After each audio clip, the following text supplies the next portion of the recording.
उपस्थित श्रीमंत रामराज नाईक निंबाळकर साहेब, त्याचप्रमाणे अनिकेत बाबा, आमचे व्हाईस चेअरमन संचालक, त्याचप्रमाणे दत्ताबापा अनपट, त्यांचे सर्व सहकारी, प्रथमतः मी सर्वांचं स्वागत करतो.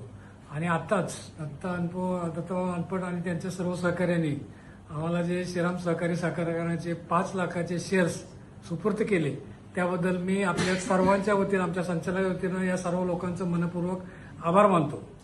श्रीमंत रामराज नाईक निंबाळकर साहेबांनी जे आम्हाला आव्हान केलं, तुम्हाला सर्वांना आव्हान केलं आणि त्या आव्हानाला प्रतिसाद म्हणून आज हे काम झालेलं आहे, त्याबद्दल सर्वांचं धन्यवाद. श्रीराम सहकारी साखर किती अडचणीत आहे तुम्हाला सर्वांना ज्ञात आहे, ते परत मी सांगत नाही. तरी सुद्धा परवाच हायकोर्टाचा जो निर्णय दिलेला आहे, त्या निर्णयाप्रमाणे जर मुख्यमंत्री आणि या मंत्री कमिटीने जर निर्णय घेतला तर भविष्यामध्ये आपल्याला काही अडचण नाही. हायकोर्टाने निर्णय 100% आपल्यासारखा दिलेला आहे आणि त्यांना सूचना केलेल्या आहेत की त्या पद्धतीनं जो प्रस्ताव पाठवलेला आहे तो मान्य करून श्रीराम सहकारी साखर कारखान्याला सहकार्य करावं.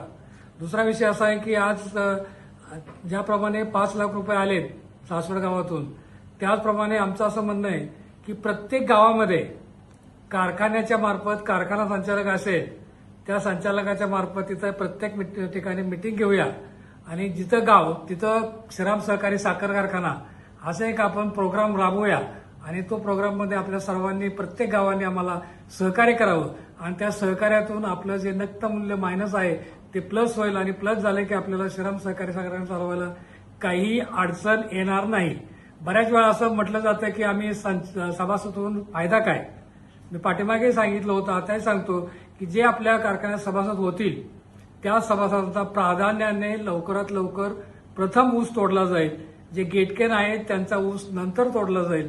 आणि दुसरा विषय असा आहे की गेटकेनपेक्षा सभासदांचा जो ऊस दर आहे तो 100-200 काय असेल ते हिशोबाप्रमाणे जास्त दिला जाईल. हे एक 2 मुद्द्याप्रमाणे जर आपण प्रयोग केले तर माझ्या माहितीप्रमाणे जास्त सभासद होण्यास आपल्याला काही अडचण येणार नाही.